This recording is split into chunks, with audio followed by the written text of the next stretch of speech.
خوتي المغاربه، السلام عليكم. ازول في اللون والتحيه طيبه. البارح الصحفي الحر المستقل حميد المهدوي نشر واحد الفيديو اللي داير بوم.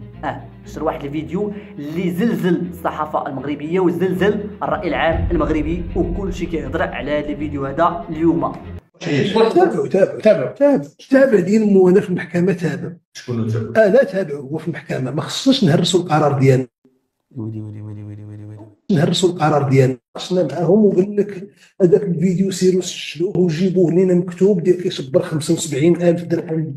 باغ فيديو ياك هذا كيف ما كيتفرج فينا شي واحد. جلال هذا الفيديو هذا اللي فيه مجموعه من الاشخاص اللي من المجلس الوطني للصحافه، اللي فيه كيتآمروا على الصحفي الحر حميد المهدوي. شي كيسبوه، شي كيقول لي غندير ليه، شي كيقول لي غنفعل ليه. يعني الناس كيتآمروا على حميد المهدوي.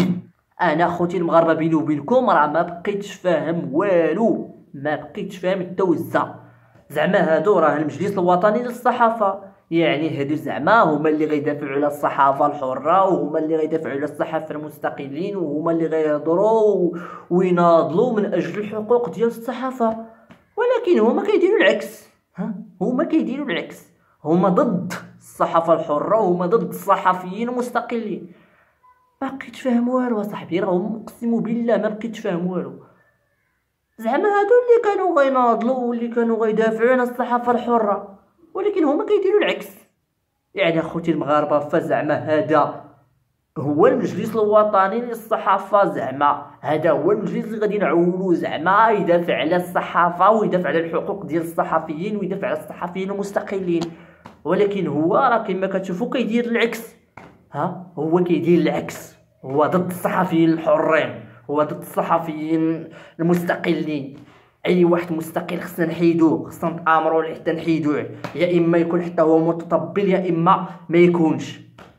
راكم شفتوا دابا المهداوي كما قلت لكم، تحيدوا ليه البطاقه، ما خلاو ما داروا ليه، وهو دابا الا قدر الله راه غادي يدخل كاع للحبس. اش الظلم صاحبي، اش الظلم. يعني الاخوان كما قلت لكم، فهناك ايادي خافيه وهناك جهات معينه دخلت لهذا الدومين هذا وخرقات هذا الدومين هذا، وما بقاتش عندنا صحافه حره. يكذب عليك الكذاب، راه ما بقاتش عندنا صحافه حره وما بقاتش عندنا صحافه مستقله في هذه البلاد. كل شيء متطبل الا القليل، الا من رحم الله. اما اغلبيه ديالهم راه غير متطبلين وغير صحافه ديال التجهير والصحافه ديال الصفراء وصافي. هذه هي المهنه ديالهم. هذا ما كان اخوتي المغاربه. كنسمحوا لي حيت كنضغط شويه وحيت تعصبت شويه، ولكن الاخوان راه هادشي كيدير لك الحرقه.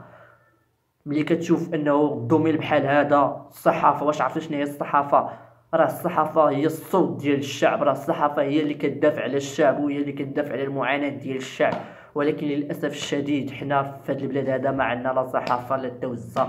هذا ما كان اخوتي المغاربه، والسلام عليكم. وما تنساوش عاوتاني تكتبوا لي الاراء ديالكم في التعليقات. هذا ما كان، السلام عليكم.